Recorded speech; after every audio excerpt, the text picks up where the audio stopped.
একদিন এই বড় বাচ্চাটা জঙ্গল থেকে অনেকগুলো গাছ কেটে পুরো গ্রামের মধ্যে অনেকগুলো ঘর বানিয়ে দেয়। এরপর সে ধীরে ধীরে বাচ্চা থেকে একজন পুরুষে পরিণত হয়ে যায়। সে এতটাই বড় ছিল যে আকাশের মেঘকেও ফু মেরে উড়িয়ে দিতে পারতো, আর এক সেকেন্ডের মধ্যেই হাজার হাজার গাছ কেটে ফেলতে পারতো।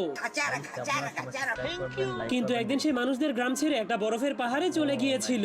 সেখানে গিয়ে সে যখনই আগুন জ্বালাচ্ছিল তখনই সে কিছু একটা শব্দ শুনতে পায়। এই জন্য সে মেঘ সরিয়ে খোঁজার পর একটা বরফে জমে যাওয়া ষাঁড় গরুকে খুঁজে পায়, যার কারণে সে জলদি করে ষাঁড় গরুটাকে আগুনের মাধ্যমে গলিয়ে দিলে গরুটা বেঁচে যায়। এই জন্য তখনই তাদের দুজনের মধ্যে বন্ধুত্ব হয়ে যায়। কিন্তু এরপর থেকে তারা দুজন একসাথে মিলে পৃথিবীর সব জঙ্গলগুলোকে কেটে ফেলতে শুরু করে। কিন্তু জঙ্গল কেটে ফেলার কারণে মাটি শুকিয়ে পৃথিবীতে খরা শুরু হয়ে যায়। এই জন্য তারা দুজন মিলে পৃথিবীকে বাঁচানোর জন্য পানি খুঁজতে চলে যায়। এরপর সে ষাঁড় গরুটাকে একটা বেকাতারা নদীর সঙ্গে বেঁধে সামনের দিকে যেতে বলে। এই জন্য ষাঁড় গরুটা সামনের দিকে যেতে শুরু করলে সেই বেকাতারা নদীটা একদমই সোজা হয়ে যায়। কিন্তু একদিন একজন লোক শহর থেকে সেই গ্রামের মধ্যে একটা আধুনিক গাছ কাটার মেশিন নিয়ে আসে।